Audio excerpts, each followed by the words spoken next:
Hey everyone, welcome to another episode of the Good People Podcast, and I'm very excited to introduce the Rocio Luna from Modern Rain Insurance. Rocio, welcome to the Good People Podcast. Thank you so much for having me on, Nick. I'm very excited to be on your platform. Absolutely. So you and I connected via LinkedIn. You're helping us out with a couple different things.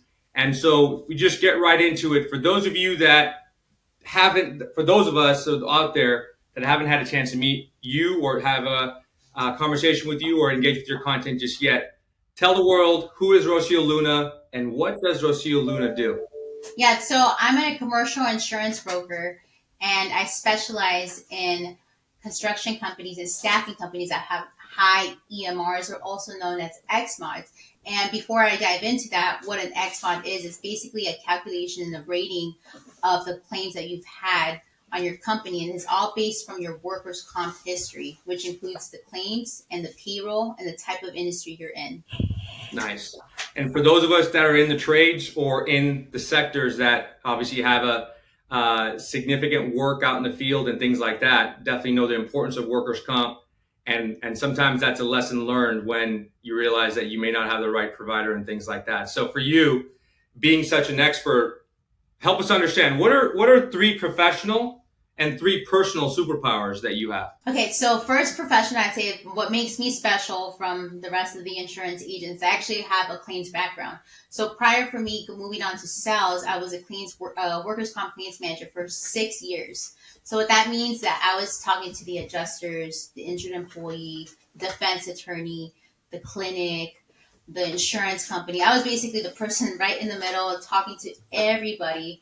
Right. And for 6 years, all I did was analyze XMODs, look at loss runs, and deal with claims. And that got me to verge into different type of claims. So EPL, which is employment termination, discrimination. And then that also led me to going on to general liability, auto. So basically, I saw everything on the back end. And I saw it really created a passion in me knowing that there's a frustration.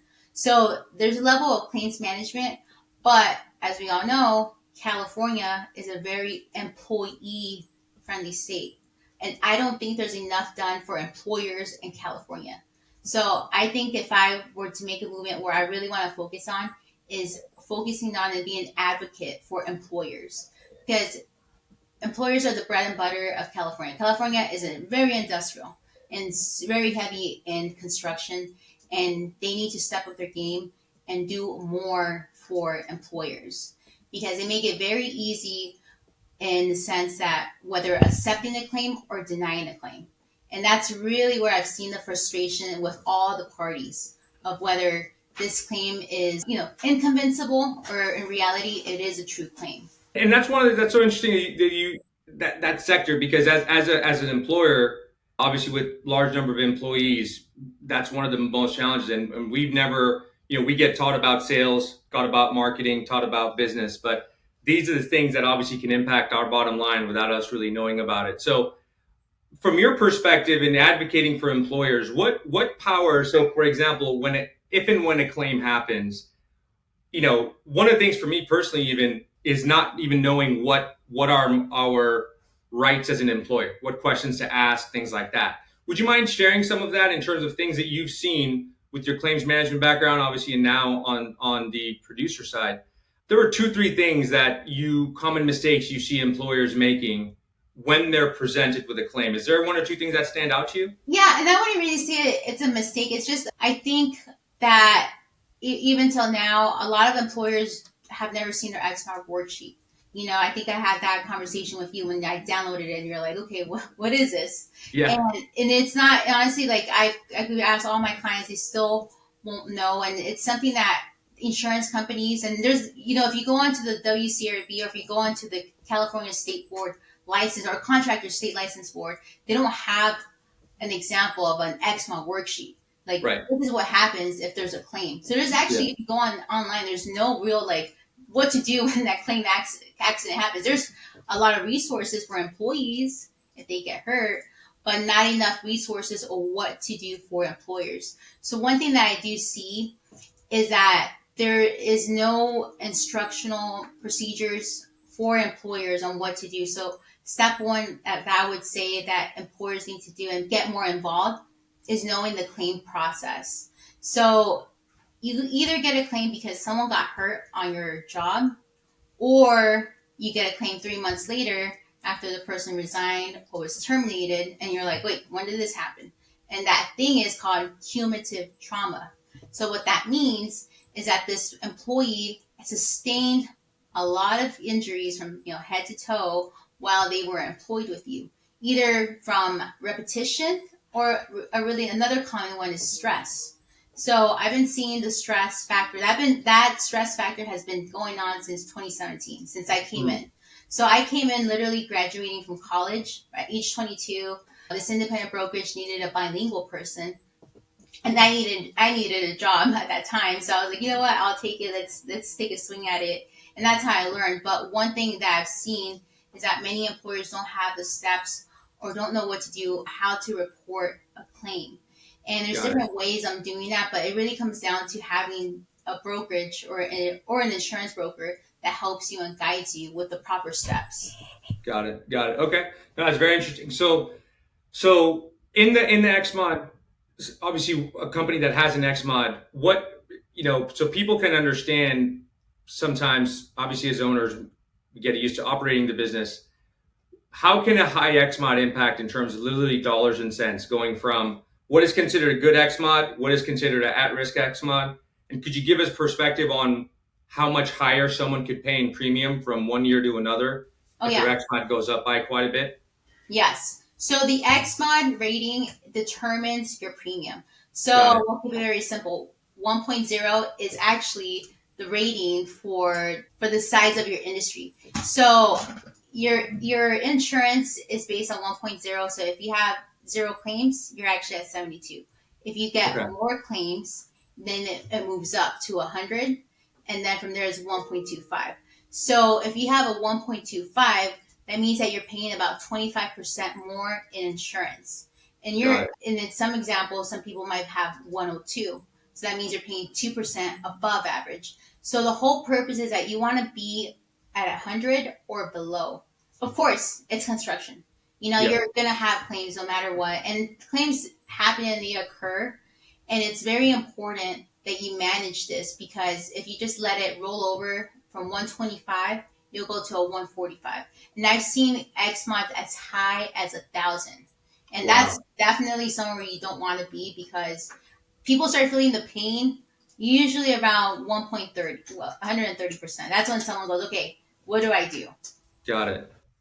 And so in that situation, when someone does see their XMod go up from 1.0 to 100, now, 100 on their way to 130, let's say, what are some things that you have seen actions that successful companies have taken to kind of bring it back down? Because one of the great things, just real quick as a plug, is a lot of the testimonials you have on your LinkedIn, as well as a lot of your content, which is great, shares some literal value and direct return on investment in working with you, which is amazing, right? So what have you seen in that capacity for companies to sort of go from 115 on down? Is that a matter of closing out existing claims and dealing with it, or programs, or what have you seen that has really worked? So the way we attack it, and I'm glad you bring this up, because it goes back to SOPs, so standard operating procedures. I can tell you, like, every client that I brought on to, and I asked, like, what is it that you do when you have a claims accident? What steps what are your procedures? And quite frankly, there's really not many companies don't even have instructions like, okay, this is who we call, this is what we do, this is a clinic we send them, these are the forms that need to be completed when I'm sending the employee over to the clinic. So having the standard operating procedures honestly has been a big help. And it's like, okay, now we know we're going to go to the mobile method. That's one of the things. Or the clinic. And having these standard operating procedures are so important in place. And once you get them in, now we start attacking the open claims that you have. So the open claims are something that we dive into. Obviously, everybody's a little different. So sometimes you'll see companies that have smaller claims, which are less than 2,000, and then you'll have some companies that have 5 claims, but they're all valued at 50K and they're all litigated. So now we have to see, okay, so is this a policies and procedures place or is this a management? Oftentimes, what I've seen is that when you get hit with several claims, it's usually because there was some type of supervisor, some type of relationship where the employees didn't like the foreman or they didn't like the supervisor. So then they have to either the supervisor gets removed or new policies and procedures get put in place. So that way it's culture. So it does come down to getting that in, but we can't really dive into that without having the SOPs in place first. Got it. So in this case, so for example, there are certain injuries that can be treated on site, right? Mm-hmm. In the sense, so it sounds like what you're saying is initially, if you don't have an SOP in place, anybody that reports an injury, they get sent to a clinic. And if you don't have any direction on what to do, the clinic says, hey, we're going to, so and so is here for treatment. Is this authorized, whatever, and then workers' comp. I'm assuming that's how the clinic gets paid, is through workers' comp as well. Is that how it works? Yes. Okay. So they're like, hey, let's just give you everything, every type of assessment, things like that. Yeah, and that really goes back into the education that there's things that employers know that not everything needs to be sent to the clinic. And when I'm saying that, I go back to the first aid service because really this mobile medical, what they concentrate is first aid. So anything that requires stitches or cuts or anything that could be considered first aid, they could do it. And when, like you said, if you send an employee to Kaiser, they're literally just a walking medical bill. So if you have procedures in place saying, okay, I'm sending over one of my field workers, this is what their description description is, this is what they lift, this is what they could do. So when they come back to work, I actually have a job they could do, because oftentimes clinics, they get an employee, but they have no idea who this is, what they're doing. So it's really easy for them to write them off and say, okay, that's fine, we'll get you 3 days off. Or your job, it goes case by case. But if you have an existing relationship with a clinic and say, okay, I have work, I have admin work, I have something they could do while they're off. That way they're not, off for 2 to 3 months. Yeah. And so in this case, so a couple questions on that. So if a company has, because for example, like us, we might have 25 projects going on in any given day in different locations throughout the state, right? And eventually, like this year, we're going nationwide and things like that. So then, again, going back to the SOPs you were mentioning, it sounds like what you're saying is someone should be responsible for finding the local clinic, or if we have a contract with a nationwide provider like Concentra or whatever, to find the local Concentra, and then we have an account with them. So it's almost like we should identify where that clinic is. They know like when to go there, but in the event of, if it's first aid, whatever, call your safety rep, we'll get the on-site health and safety, right? So that's that. And then from there, one of the things that we've come across in the past, and I know sometimes when someone's been laid off or someone's been terminated, a couple months later, they claim that there was an injury and now, they're looking for that. In that scenario, there is no treatment option, if you will, because they may or may not be working for the company that they were with a few months ago. Is there anything that you've seen that could protect or at least give the employer some options? Because I feel, especially in staffing, sometimes that comes up so much, is like there's been no reports of injuries when they were on the project. They were on a project for 10 months. They get ramped down from the project. They may not be placed on another project just based on what the market is or whatever. And then all of a sudden you see from that person a workers' comp claim in. It's almost like it's their way of getting back at the at the employer. In that scenario, when everything's said and done, they worked literally 2 months ago. What options would an employer have in that capacity? Okay, so I'll go back. Great question, Nick. I'll go back to that with documentation. So another thing that I've seen, this is across all industries. We're talking about health, restaurants. Everyone makes this mistake.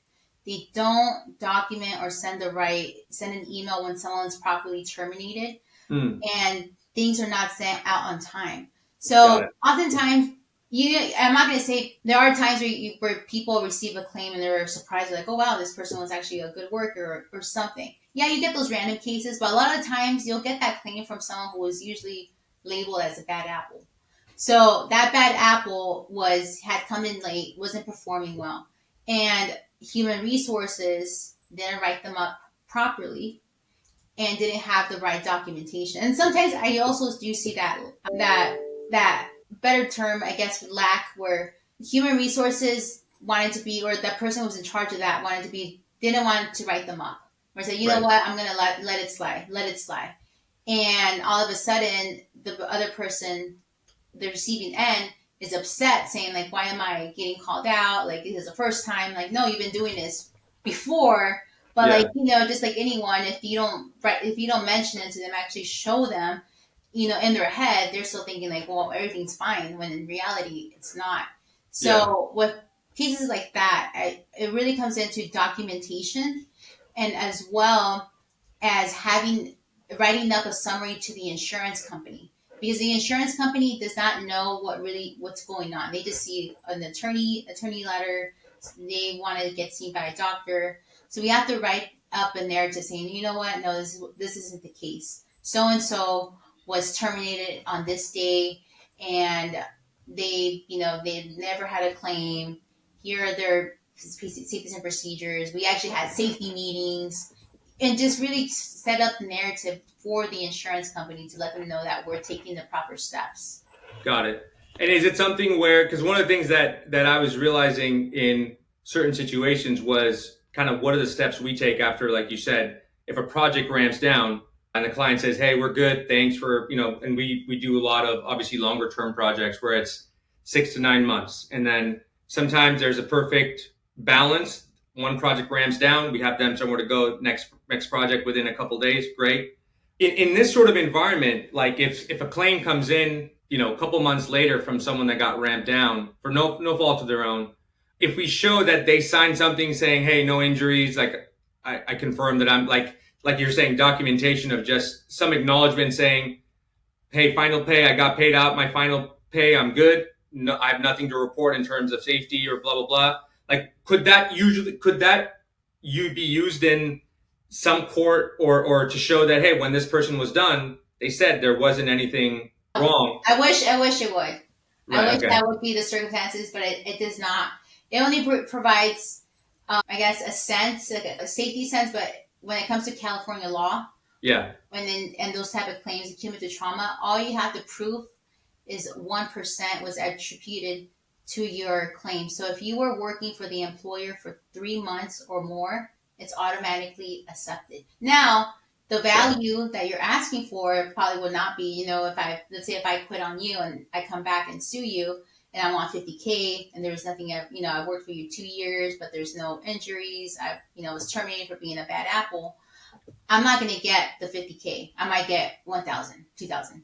You can Got it. fight it, but there's always ways to fight it, and you want to always negotiate. Because sometimes, so a lot of the defense attorneys, they go through several applications, and sometimes they take on cases that really don't have a stance. But it comes back to the employer now fighting it and trying to do everything possible to not pay out.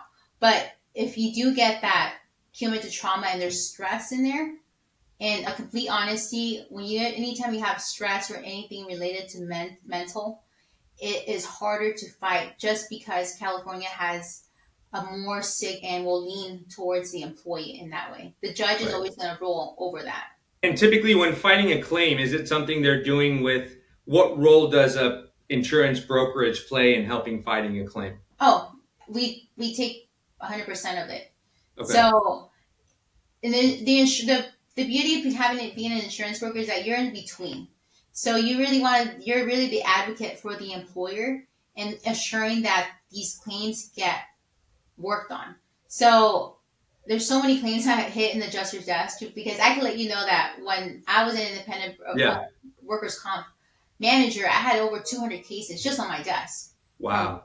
all these different industries, and it ranged, from little tiny cuts to someone that was dead, and now their mom is coming back, and it was, it's complete lie. But it's very, if that's my desk, the adjusters for different insurance companies, they have twice as much as I do.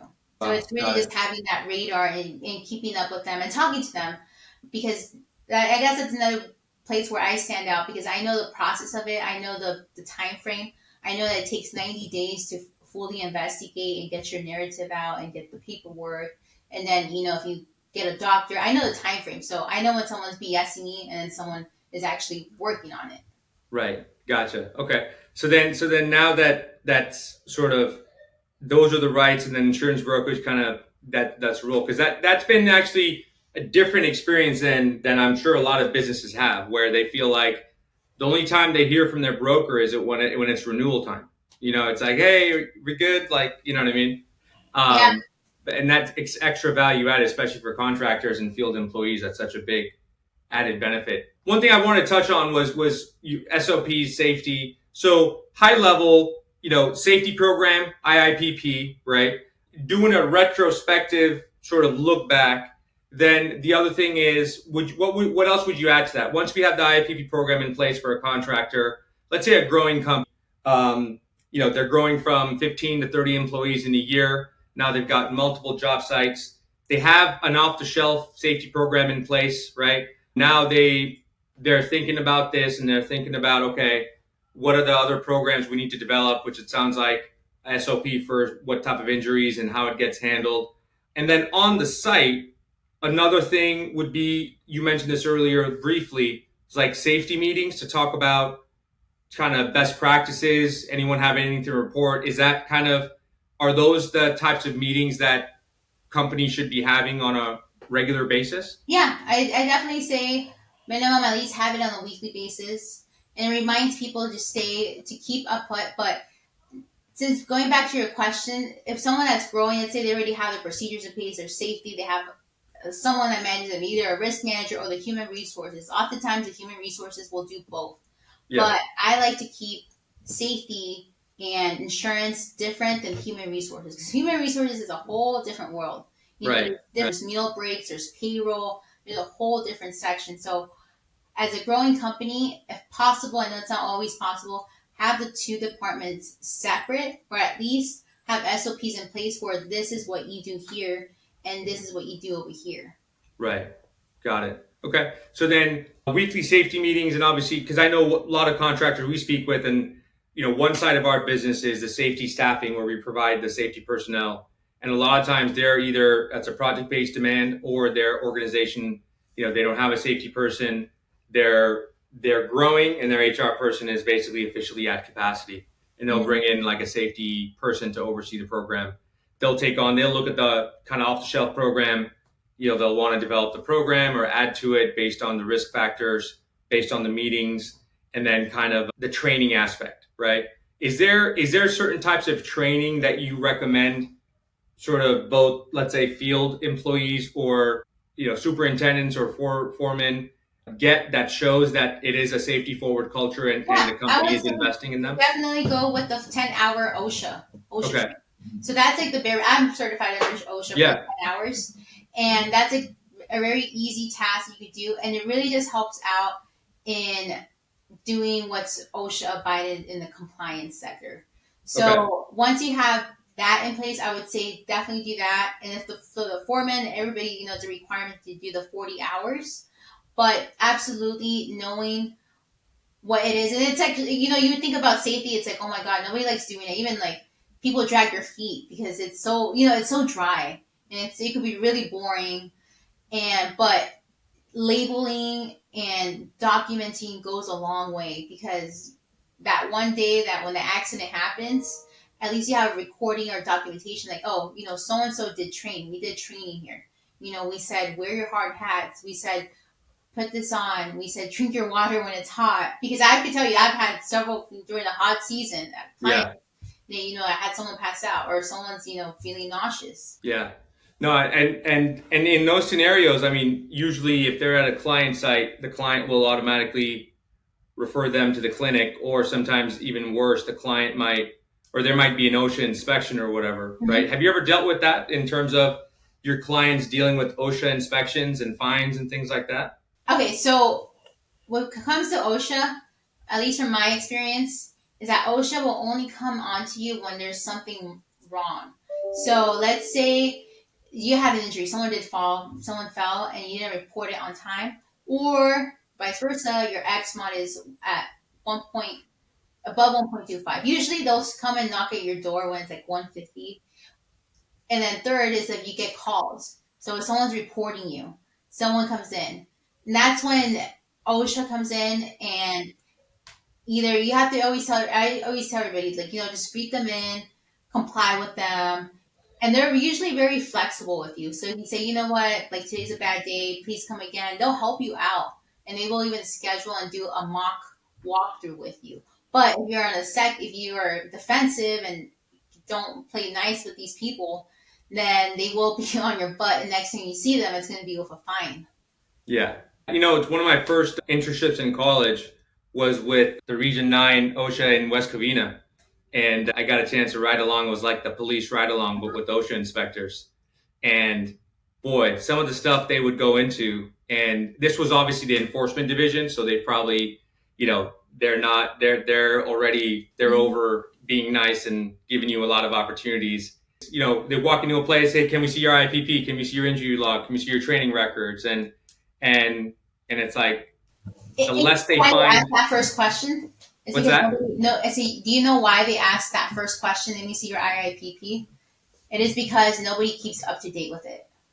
Right, Nobody got it. keeps it updated. Nobody keeps it on the project sites as they're supposed to. Nobody Yeah. knows where that binder is, because I could literally walk at any of my clients' sites and say, "Where is this? Like, my what?" And it's something that it's like you have to inform, and it's maybe it comes down back to the training, because as you start growing, new people replace the other people, and it's really training your staff and your human resources. Like, hey, I have OSHA here. What's my IIPP? You don't want to be in that situation, but Right. they do ask that question because they know a lot of people don't keep up to date with it, and it's such an easy fine ticket. And you're supposed to update that on a yearly basis with just the policies and procedures update, just to show that you updated it, correct? Yeah, and what they're honing in. So I'm hopefully you have yours updated. So they're doing one with weapons. So I forgot the job workplace. Yeah, job workplace. Right. And by July or June, if you don't have it in place, that's when they're going to start knocking on your, well, not knocking on your door, but that's going to be another addition that they could now ask for. Yeah. Starting, I believe it's June. Got it. Nice. So then, yeah, those are simple questions, and because data shows most people don't update them and things like that. So let's say we've got the good contractor that's learned their lesson and is now working on things. Is it safe to assume they have to go a year without any claims to lower their XMON, assuming that they take care of any of the immediate items? Is that how it typically works? Okay. So it's kind of like showing that things are working, no claims over a year, then your XMOD goes down. Is that? Yes. I mean, I'm oversimplifying, obviously, but. Yes, it just depends by situation. So let's say you had all clean years in your first year. So the way I explained XMOD is that every year it rolls over. So right now we're in 2024. The prior 3 years that you have here, next year you're going to drop 1 year. So if you have this year that has a lot of claims, you're going to bring this one down. But if you have 0 claims here and 0 claims here, you're going to be about the same rate. But if you have an XMOD that has all 3 years you've had claims, then you bring on a year that has no claims, then it's going to be a positive impact on yourself. And then claims, I'm not saying don't have any claims. Accidents do happen, and that's why you have insurance. But when those accidents happen, you want to make sure that you just stick to medical. So if we just have, someone fell and you just need a little bit of physical therapy, but they're okay, then you keep that claim within $5,000, which makes no impact on your XMOD. Versus someone, actually falling really bad, getting injured, now they can't come back to work, now it's at $40K. Got it. Okay. So then, in terms of other insurance in the insurance program, obviously workers' comp is extremely critical. And one thing I wanted to highlight was, what's the certification that you have as the claims? It's like a WCCA claim certification? WCAA. So it's Workers Administration California something compliance. Nice. But it's basically means that I've taken a course to know the basics of controlling claims. So that really comes down to more of like the adjuster side. And this is like insurance, like nerd talk, Yeah, but yeah. controlling the reserves. So Nice. knowing exactly, let's say like you have a finger injury, and finger injuries, they're supposed to be $5,000 or less. But the insurance company wants to be flexible, so they throw in 20K. Because remember, insurances make money off you. So if you get a claim, it's better. It's good for them. They're not going to lose money. They never lose money. Right. So it's really up to them. It's to them over reserving, and they do it also because they want to make sure the employee has more physical treatment. And sometimes it does kind of come down to the adjuster because they're just up there updating. So maybe they could literally drag and drop your claim and make sure all the claims get reserved at 40, and that applies to everyone. So Got it. it's really overwatching that, and that's where my certification comes in and knowing what type of reserves are on specific type of claims. Gotcha. Okay. Nice. So then, in addition to workers' compensation insurance, most companies will obviously have the other types of insurance, professional liability, etc. If you were building the insurance risk program for, let's say, a contractor, what are there certain insurance policies that some clients get, others don't, and you really would recommend them to have one? Yeah, so one that a lot of people tend not to have is EPL, which is Employers Practices Liability. And Yeah. that is insurance that covers you for wrongful termination, discrimination, harassment, everything that's human resources related, and some wage and hour. Hmm. So that is a very costly type of claim that you do not want to deal with. So workers' comp will only cover bodily injury. They will Yeah. not cover you if someone was wrongfully terminated, someone feels discriminated. And nowadays, what we see really common is with these bad apples is that they want to get paid no matter what. So they'll file an EDD, they'll file an EPL, and the workers' comp. So all three claims Hmm. combined.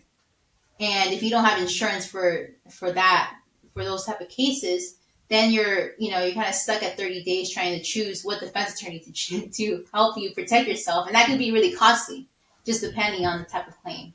Right. Yeah.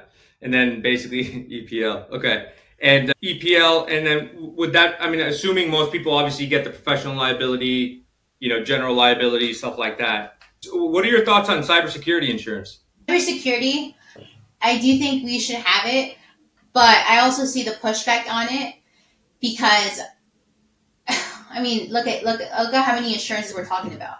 Like how is someone supposed to keep up with all these insurance? And on top of that, another one's like access umbrella and construction. Everybody needs to carry an umbrella, and that's already an expense. It's an overall expense to protect your company in case anything happens.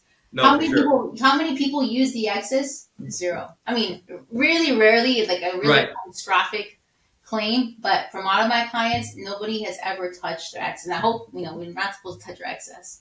Yeah. But people, and I see the pushback on it because you have payroll, you have your own business, you have your people to pay, and with cyber, there's a lot of pushback on that because why would someone pay 3,000? It also depends on the size of your company. $3,000 to $20,000 more when you have an IT guy that manages all of that.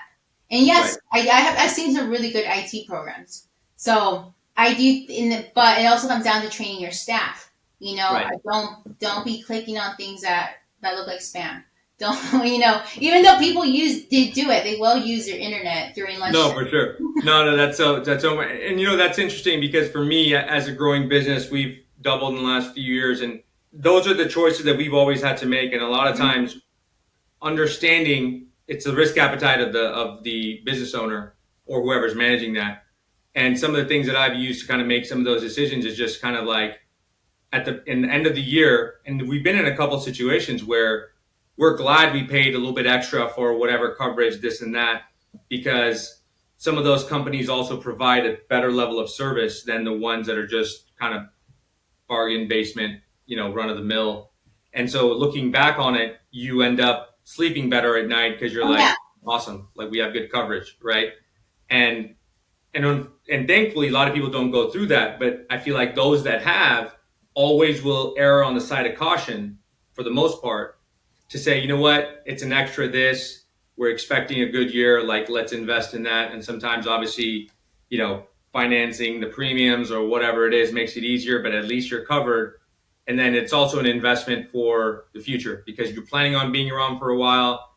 You're planning on doing all these things, but a lot of times that can be intimidating for a business owner, right? To be able to shell out this amount of money, especially beginning of the year. We don't know this and that, but then, but it's kind of like it's you're always glad you did, and then you just kind of everything kind of falls in place. Yeah, I mean, the way I explain it to people is like you're gonna roll the dice. Are you gonna roll the dice protected or unprotected? Yeah, no, Because exactly. things happen out of nowhere, and it's not even like I said. It's like claims are a random X. It can happen at any time, any moment, and it's not necessarily anybody's fault. It just happened. And if when it happens, at least say, okay, this is our deductible. This is what we're going to pay. This is our action plan for that. And like you said, it is a peace of mind because the last thing you need is an attorney knocking on your door asking for $40,000 and you have no insurance to protect yourself for. Yeah, no, definitely. Do you ever think California it will teeter from employee friendly and everything versus, do you think it'll ever balance in the history of our lives, or do you think it'll just gonna keep going one way and that's it? I think right now it's going one way and that's it. That's why we went from 6 days, from 3 days to 5 days. Yeah, I think that's more than beyond. Like that's, I mean, like maybe I'm old school. I've never even used my 3 days out of the whole year, because now it's like it's if someone gets sick, okay, like everybody gets sick, but for them to really impose the law on it, I just think there needs to be more done for the employers because right. look how much is the state asking for you to be in compliance? How much are they asking you? Okay, now we want you to pay health benefits. You need to put the 401k on here. You need to comply with all these books. You have to comply with all these laws, all these insurances. And at the end of the day, there's no refund for you on this. Yeah, right. No, I mean, and that's a whole other debate, but it's kind of like for some of us that do obviously headline read and things like that, there's always a debate about, are people leaving California? There's always a debate about, are they really?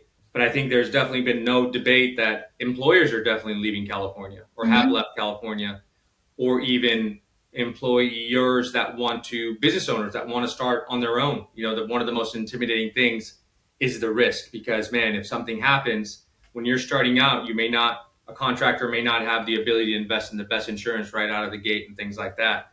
So it's that fear that also prevents, them. No, that makes sense. Well, Rocio, it's been great to have you. A couple things I want to ask you, just kind of off things like that. What's your guilty pleasure on YouTube? Guilty pleasure on YouTube. So actually, I like listening to YouTube to keep up with like a lot of self development. Nice. But if I were to say like a guilty pleasure where I like to like dive in, I probably like listening to Joe Rogan. Like that's my guilty pleasure where it's like because Nice. it brings in a lot of different opinions and it's just like Yeah. entertainment on that. Awesome. And what are some things? What are one or two things you're excited for in 2024? I'm excited for 2024 and growing more of my social media, being able to connect with your followers, Nick, bringing you Yep. onto my social media, bringing on more because I think right now, and I think it's really good that you as an employer, especially on the construction side, I'm part of different associations and I work with different groups and you'll be actually surprised the amount of employers that are camera shy. And I think it's a lot of that phones into a lot of companies are either shy or yeah, I would say more shy. They don't want to. They still don't. They think that it's made more for the younger kids. So they'll put posts of their cement of their building of their a lot of that, but not a lot of you personality. Yeah. So I think that's something that you're advocating for, and I'm loving it, and I think that's something that a lot of employers should do. Really put in the personality, the culture, who they stand for. Yeah, and it's also, we just need more advocates as well. I mean, for us in California that are fighting a good fight like yourself and us and things like that, I think one of the things that also as producers in business or business owners, like a lot of times we are suffering isolation despite the fact that there's a lot of other people going through the same thing, right? So that's one of those things where for me is to be able to create that community around like-minded personnel, but also people that provide value in these organizations and the sectors. to be able to just be as a resource. And what you're doing is amazing, and very looking forward to doing some bigger stuff with you in 2024. So thank you again for joining. Really appreciate it, and look forward to making some bigger things happen in 2024.